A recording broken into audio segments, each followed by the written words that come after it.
Bueno, vamos a empezar. Gracias por venir. Vamos a hablar de Aldous Huxley muy brevemente porque solo tenemos 25 minutos. Es una de las figuras intelectuales más importantes, creo yo, del siglo XX. Y como todos estos genios, está un poco al margen de las tradiciones filosóficas, académicas, también al margen de lo que son los movimientos literarios tradicionales que podemos identificar. Y por eso resulta una figura discutida y discutible porque también él mismo cambió bastante de enfoque y de opinión durante su carrera. Por supuesto, es muy conocido por ser el autor de Un Mundo Feliz, de Brave New World en inglés, y siempre lo asociamos a esta imagen de la distopía que nos presenta un futuro, por desgracia, cada vez más presente, donde pues a través del acondicionamiento, la comunicación, las drogas, pues se controla a la gente, pero como otras muchas contradicciones que tiene, él también tuvo su visión utópica que se reflejó en la última novela que publicó en La Isla. Y vamos a analizar ese contraste entre esas dos visiones, esos dos propósitos de Huxley. Por un lado, advertirnos sobre lo que puede salir mal y por otro lado, pues cuál era su propuesta. Curiosamente, entre otras contradicciones que tiene, a pesar de haber criticado la cultura de masas, la cultura capitalista, pues por ejemplo trabajó escribiendo guiones de Hollywood. Fue el que adaptó obras clásicas como Jane Eyre o Orgullo y Prejuicio. Incluso fue suyo el primer borrador de Alicia en el País de las Maravillas para Disney. También, a pesar de calificársele muchas veces de ser un intelectual elitista, pues contribuyó al final a esa cultura de masas que tanto criticaba, y su libro de las puertas de la percepción pues se convirtió en un fenómeno de la contracultura americana. Y por ejemplo el grupo de The Doors, de Jim Morrison, pues tomó su nombre de ese libro de Huxley. O podemos verlo aquí en la portada del Sgt. Pepper's de Beatles, junto con H.G. Wells también, que comentaremos. Es decir, que él al mismo tiempo es un intelectual que viene de un mundo muy elitista, pero acaba teniendo un impacto muy fuerte en esa cultura de masas. Vamos a ver cómo llega hasta aquí. Huxley viene de una familia británica que representa, vamos a llamarlo así, la élite o la realeza de la intelectualidad británica. Su abuelo era Thomas Henry Huxley, al que se conocía como el Bulldog de Darwin, y era el que defendía las ideas de Darwin en los foros. Darwin era más bien tímido, introvertido, y tanto su padre como familia de su mujer eran conocidos poetas y escritores en Inglaterra. Aquí a la derecha podemos ver al abuelo Huxley con el hermano mayor de Aldous, que es Julian, que llegó a ser director de la UNESCO, ¿no? O sea, para que os hagáis una idea del ambiente donde él se movía. Y por supuesto, pues toda su formación desde el principio está muy enfocada a los grandes clásicos de la ciencia y de la literatura. Él absorbía esa información por las dos ramas, y como veremos, parte de su obsesión va a ser de alguna manera unir la ciencia con la espiritualidad o el humanismo. Él no los veía como dos cosas separadas.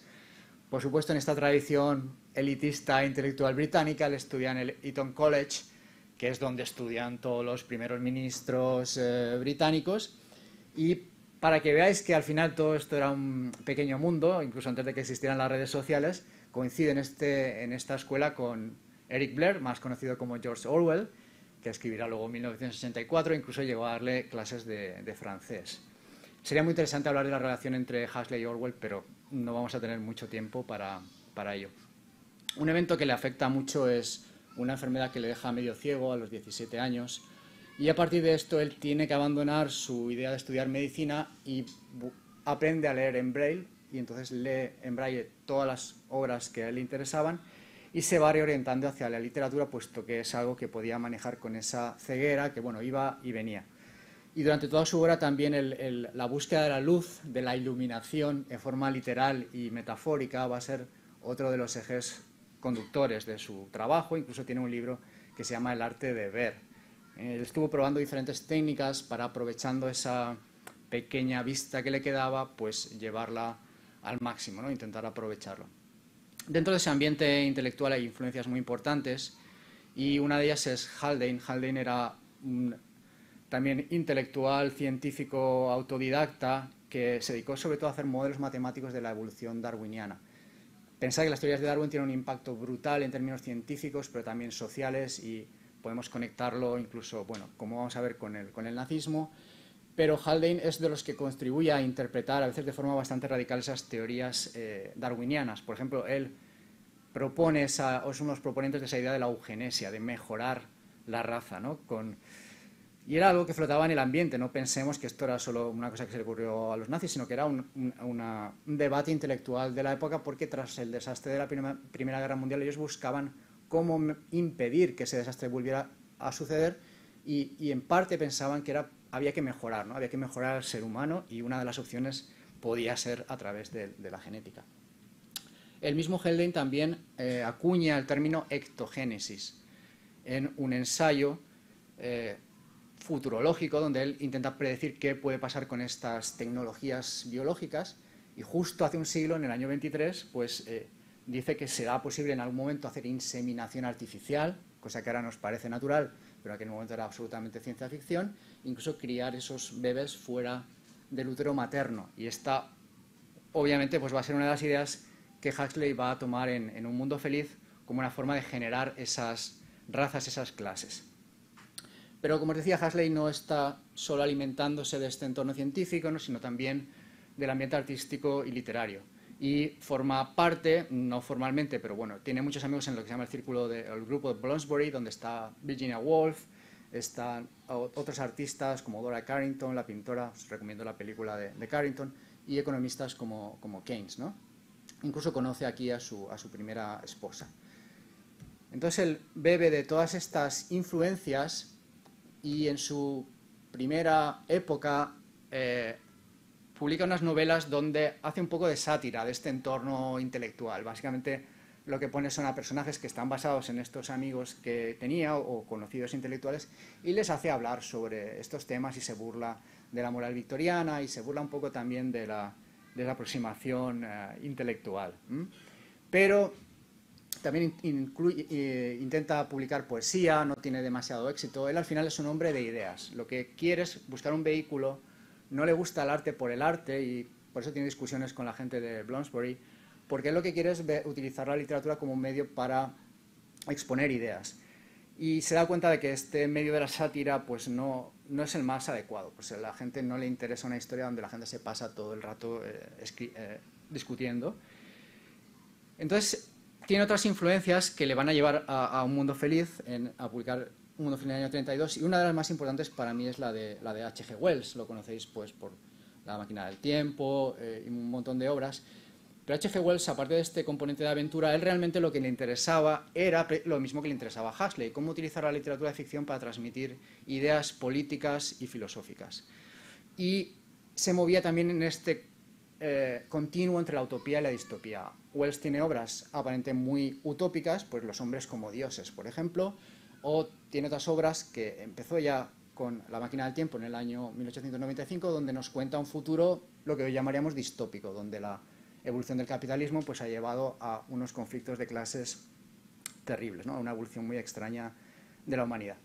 Lo que pasa es que H.G. Wells en el entorno intelectual inglés pues se consideraba como un hombre vulgar, ¿no? Pues un tipo que se había ganado la vida hackeando, publicando novelas que eran muy populares, pero que no tenía profundidad filosófica. Entonces había una tensión. Huxley a veces tiene una opinión muy mala de él, pero luego un poco que va a buscarlo porque realmente pretende hacer lo mismo, solo que, digamos, de forma más intelectual. Otra componente en el entorno filosófico, científico de la época, importante para entender Un Mundo Feliz, es el conductismo. Todos habéis oído hablar del perro de Pavlov, ¿no? Y cómo le condicionaban a que cuando oía la campanita sentía hambre, salivaba.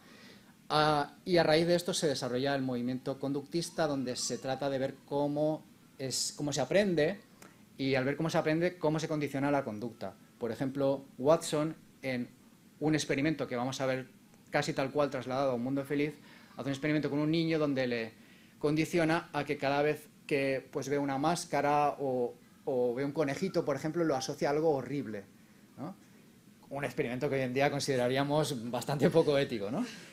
Y si lees el primer capítulo de Un Mundo Feliz, pues exactamente eso es lo que hacen con los niños. Los niños de la clase Delta, los que van a ser trabajadores, les condicionan a que odien las plantas y el exterior, para que nunca tengan, y odien los libros, para que nunca tengan esa necesidad de acercarse a la cultura o a la naturaleza.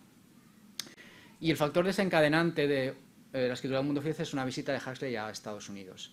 ¿Por qué? Pues porque él se encuentra con algo que pues se da cuenta de que es el futuro que va a venir a Europa. Por una parte, la industrialización que está haciendo Henry Ford en las máquinas, por eso en Un Mundo Feliz la teoría que sustenta todo el sistema se llama Fordismo, pero también el gran papel que tiene la publicidad y el control de la opinión pública. Edward Bernays, que es un sobrino de Freud, utiliza estas ideas del inconsciente y tal para ver cómo manipular a la opinión pública, básicamente. Y de ahí sale, ¿no?, el fundamento de lo que para nosotros hoy es algo normal, pues que es la manipulación política, la publicidad, la propaganda, etc. Claro, Huxley ve todo esto y le asusta, ¿no? Cómo estamos utilizando una tecnología, no solo tecnologías genéticas, sino tecnología psicológica para manipular a la gente. You write in Enemies of Freedom, you write specifically about the United States. You say this, writing about American political campaigns. You say, all that is needed is money and a candidate who can be coached to look sincere. Political principles and plans for specific action have come to lose most of their importance. The personality of the candidate, the way he is projected by the advertising experts, are the things that really matter. Well, this is...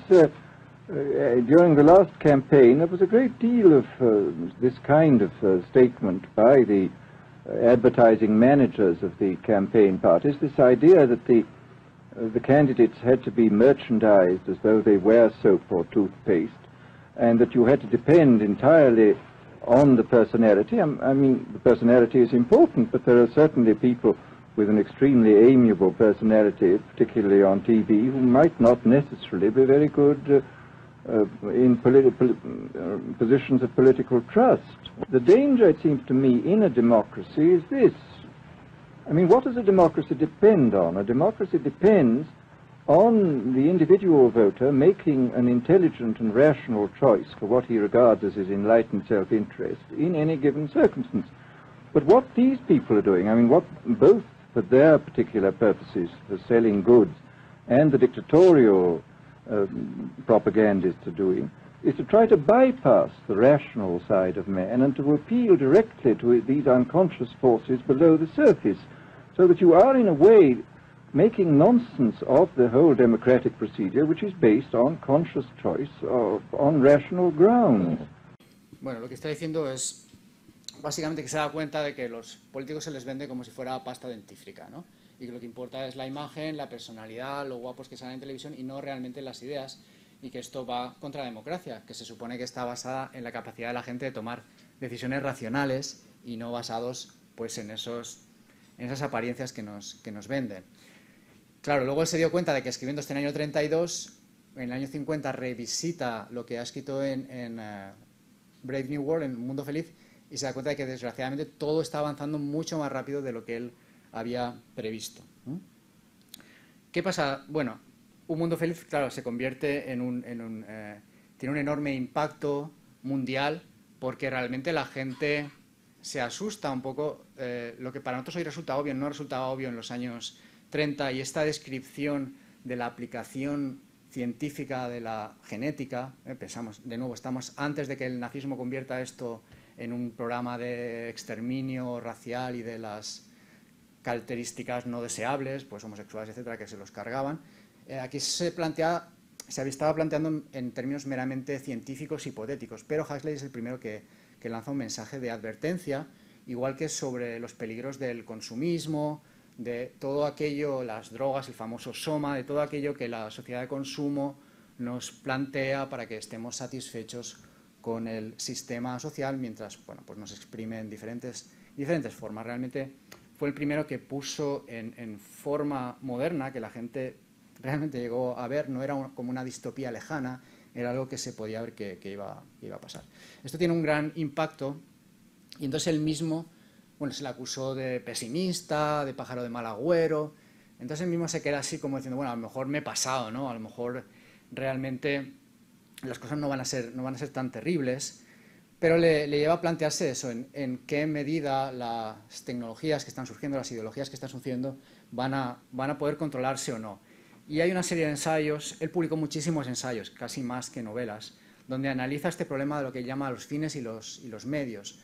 Es decir, incluso aunque el fin sea adecuado, por ejemplo, pues si queremos que la gente pues tenga más respeto a las minorías, a la diversidad, etc., a lo mejor los medios que utilizamos para conseguir ese fin pueden ser más terribles que lo que queremos prevenir, ¿no? Entonces él le preocupa mucho esto.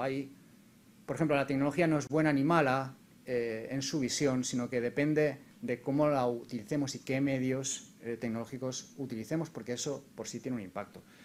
Esta búsqueda de algo más allá de la tecnología que ayude a encauzarla o dar un sentido a la humanidad es lo que le lleva a acercarse al misticismo y a las filosofías orientales.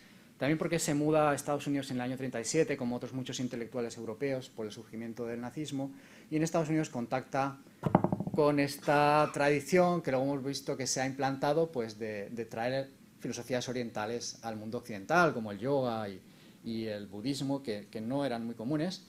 Y entonces él empieza incluso a colaborar con revistas que intentan adaptar o hacer comprender esta tradición al mundo occidental. Y busca, combinando hinduismo, budismo, pero también la tradición cristiana, el misticismo sufí, busca dentro de todas esas tradiciones religiosas, porque él mismo no era creyente en el sentido convencional, qué elementos básicos podrían utilizarse para reforzar ese elemento humanista del ser humano contra la tecnología. Y escribe este libro que se llama La filosofía perenne, donde él llega a la conclusión de que todas esas tradiciones al final utilizan un elemento común, que es la experiencia que nos lleva a darnos cuenta de que somos uno con el mundo, que no estamos separados del universo, esa experiencia de disolución del yo, y que esa experiencia puede ayudar a transformar a cada individuo y hacerle ver el mundo de otra manera, de alguna manera educarle. Esto en paralelo a continuar haciendo también todavía algunos ensayos distópicos. Él va viendo otros peligros a medida que pasa el tiempo, estamos ya después de la guerra, ve no solamente el peligro de la manipulación y el consumismo, sino el peligro de la superpoblación, el peligro de la guerra nuclear, y es también de los primeros en apuntar los peligros de tipo ecológico, ¿no?, que estamos haciendo con el planeta. Es también pionero en ver estas consecuencias y abordarlas. En medio de todos los cambios que suceden tras la Segunda Guerra Mundial, Aldous Huxley también es pionero en el uso de las drogas psicodélicas. Tiene una primera experiencia con mescalina, y en esa búsqueda de la experiencia mística de unidad con el yo, que de alguna manera pudiera transformar nuestra conciencia, pues basándose en la experiencia con mescalina, escribe las puertas de la percepción y luego otro libro que se llama Cielo e Infierno. Como os contaba, pues esto tiene un impacto muy grande, porque luego en los 60 llegará la cultura de las drogas y tal, pero él, de nuevo, es de los pioneros. Pero como siempre, él intenta moverse en un término medio. Él no dice que todo el mundo tiene que ponerse a tomar drogas, y es muy crítico. Por ejemplo, en este vídeo, que luego añadiré en la versión editada, lo que hace es advertirnos de que, igual que el Soma de Un Mundo Feliz, las drogas pueden utilizarse para controlar a la gente, y nos advierte del uso de tranquilizantes, cosa que hoy en día es un tema... mira, esto lo podemos poner. What about the threats of new discoveries in drugs? Threat to liberty? Well, again, here you have great potentialities, I would say.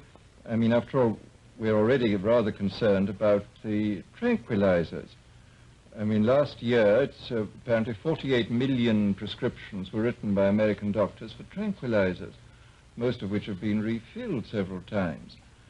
And one has to ask the question, tranquilizers are certainly very good for people with violent neurotic or psychotic afflictions, but is it really very useful that immense numbers of people should take it on every provocation?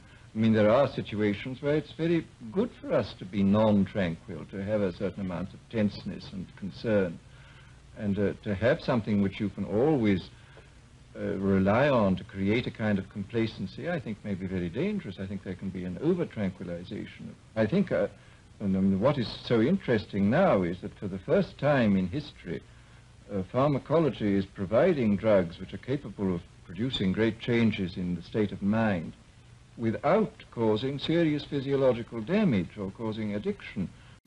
Como os decía, en los años 50, él revisita las ideas que había expuesto en Un Mundo Feliz y se da cuenta de que se han hecho realidad más de lo que él temía y escribe de nuevo ensayos, ¿no?, advirtiendo sobre esa situación de la sociedad moderna, pero quiere ir un paso más. Quiere hacer propuestas positivas basadas en esta idea de integrar el misticismo y la filosofía oriental para desarrollar las capacidades de los individuos.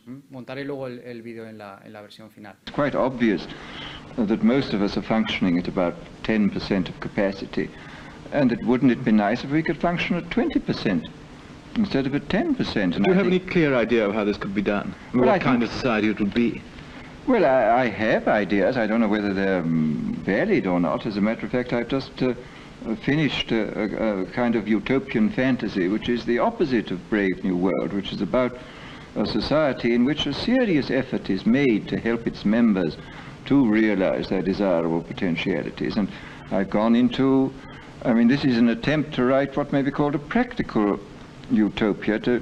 Nothing is easier, of course, than to enunciate ideals and to say, well, wouldn't it be nice if everybody were good and kind and loving, etc., etc.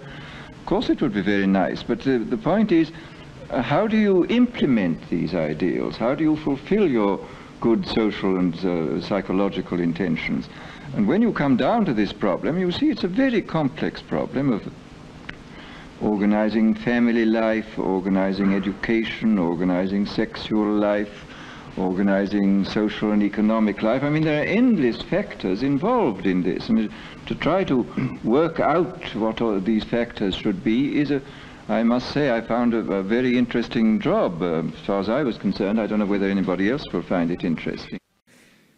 Es curioso porque, por una parte, Huxley, pensar que en esta época todavía no se entendía muy bien cómo funcionaba el cerebro y muchas teorías eran casi pseudocientíficas. Por ejemplo, él se adhiere a esa pseudoteoría de que solo usamos el 10% del cerebro, cosa que es absurda. Pero bueno, él pensaba que mediante estas técnicas se podía desarrollar esa capacidad. Entonces, en su utopía lo que va a hacer es combinar técnicas científicas y técnicas de este tipo, ¿no?, de lo que llamaríamos ejercicios espirituales, meditación, todo eso que está ahora tan de moda y tan comercializado también, pues él también es pionero en pensar que eso podría utilizarse para desarrollar nuestras capacidades. Y escribe esta última novela, La Isla. Es una utopía. Él piensa que es una utopía práctica, pero al final cae un poco en los problemas de todas las utopías clásicas. La Isla de Tomás Moro, la utopía también era una isla aislada, donde esa sociedad ideal se puede crear porque nadie les molesta. Están allí aislados, nadie les toca, tienen unas circunstancias muy especiales, pero la verdad, y es lo que él cuenta al final en la novela, es que cuando hay una conexión con el exterior, los que buscan petróleo, en este caso, acaban destruyendo esa utopía. Con lo cual la utopía de Huxley al final es una utopía pesimista. Nos dice, bueno, idealmente podría existir este mundo, pero como si lo pudiéramos aislar en un planeta lejano. En el mundo real es como si él dijera, no nos va a poder, no vamos a poder sostenerlo. Lo interesante es que los mismos elementos temáticos que aparecen mal utilizados, entre comillas, en Un Mundo Feliz, nos vuelven a aparecer en esta utopía bien utilizados.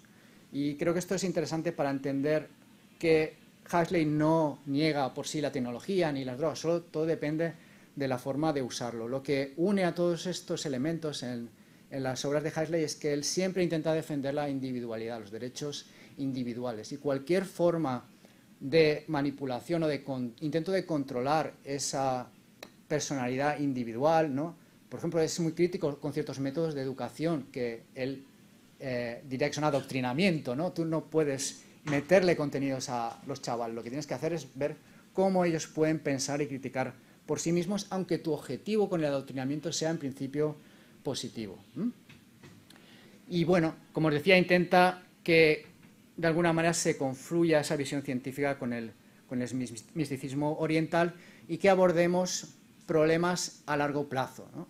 Más allá del ciclo de la publicidad política, pues que abordemos temas como el control de la población, la ecología. Y su propuesta, curiosamente, al final no es muy diferente a la de George Orwell, que tiraba más hacia el anarquismo que hacia el comunismo. Él dice que hay un exceso de organización en el mundo y eso lleva al hipercontrol, y lo que propone es que la sociedad se organice en comunidades más pequeñas y autoorganizadas, más, digamos, tendiendo hacia un libertarianismo. Añadiré también este último vídeo. We're living in a world of sort of what may be called chronic revolution, chronic upheaval, and unless we break out of the culture which imprisons us within a world of nationalism and militarism, given the hydrogen bomb, we're obviously in imminent danger, and also given this kind of culture which causes us to spend an enormous proportion of our resources on the armament race, we are not going to be able to solve the ecological problem of man upon the earth. We are not going to be able to solve the problem of a species which is increasing at the rate of 50 millions per annum on a limited environment. I mean, this is going to require all our goodwill and all our intelligence and all our knowledge. I mean, I think that it's high time that we started thinking not merely in terms of politics and ideology, but in terms of biology and the relationship of man to his environment. And only in this way, by shifting the attention from what cannot be solved, which is the clash of power, but to what perhaps can be solved, which is the future of humanity upon this planet, shall we be able to escape from this frightful impasse in regard to power politics which we face at this moment. Y fiel a su filosofía de experimentar, él era muy cuidadoso con el uso del LSD, pensaba que era una herramienta para la creatividad, incluso en algún momento pensó que realmente era la puerta a otra dimensión, no solamente algo que sucedía dentro de tu cerebro, sino que había un dominio más allá de la materia. Pero bueno, finalmente, cuando ya ve que va a morir, pues le pide a su esposa que le dé una dosis más alta de lo normal de LSD, pues porque bueno, ya que va a morir quiere experimentar. Así que quizás tuvo esa iluminación final antes de fallecer. Pues nada, con esto concluye la presentación. Os recomiendo estas biografías si os interesa más el tema. Y no sé si tenemos tiempo para una pequeña pregunta. Por ahí hay dos. Susana.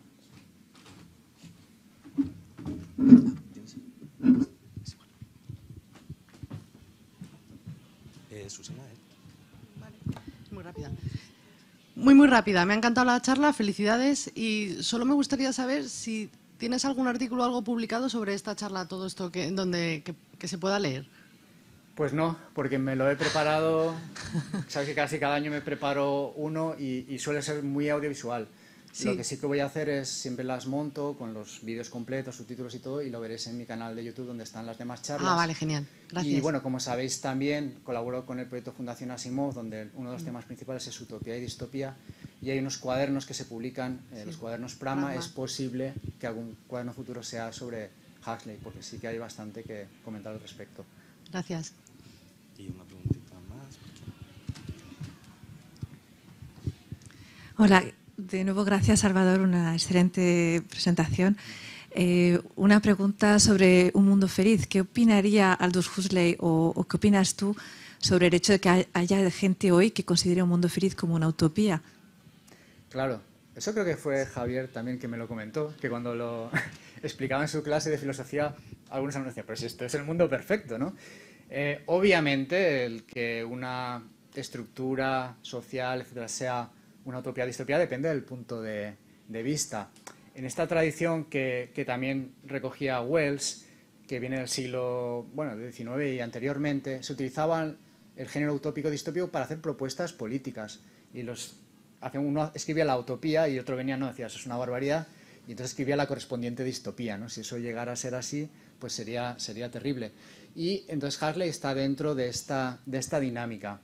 Por eso yo creo que tanto su utopía como su distopía son siempre ambiguas en el sentido de que esas mismas técnicas que presentan un lado como positivas pueden ser negativas en otro lado. Pero es normal que los alumnos lo vean como una utopía porque realmente hemos sido condicionados durante estas décadas a aceptar eso que Huxley veía como barbaridades, ¿no? Por ejemplo, pues la omnipresencia de la publicidad y de la forma en la que se presentan los programas políticos, donde es pues, un puro teatro, no tiene realmente nada que ver con la discusión profunda de los temas, pues a nosotros nos parece normal, ¿no? O sea, nos hemos acostumbrado. Y, por otra parte, ese control a través de la felicidad, que sería la característica distintiva de un mundo feliz, hoy en día es algo que está muy en boga, ¿no? Si pensáis en el pensamiento positivo, ¿no? Toda esta... Huxley nos diría, es una manera del sistema ultraliberal de controlaros, ¿no? Decir que tenéis que sentiros felices y si no sentís felices, pues tenéis estas técnicas para conseguirlo, ¿no? A través de técnicas farmacéuticas, pues se ha asimilado también por parte de gran parte de la población de que eso es el objetivo, ¿no? Ser feliz, ¿no? Y sentirse bien. Y desdeñando esas otras dimensiones de las que hablaba Huxley, ¿no? De humanistas. Al final es más importante que tú controles tu pensamiento, tu opinión. Y, por supuesto, pues no sentirse feliz es parte del aprendizaje y de la evolución. Bueno, muchísimas gracias por venir y, como digo, publicaré el vídeo.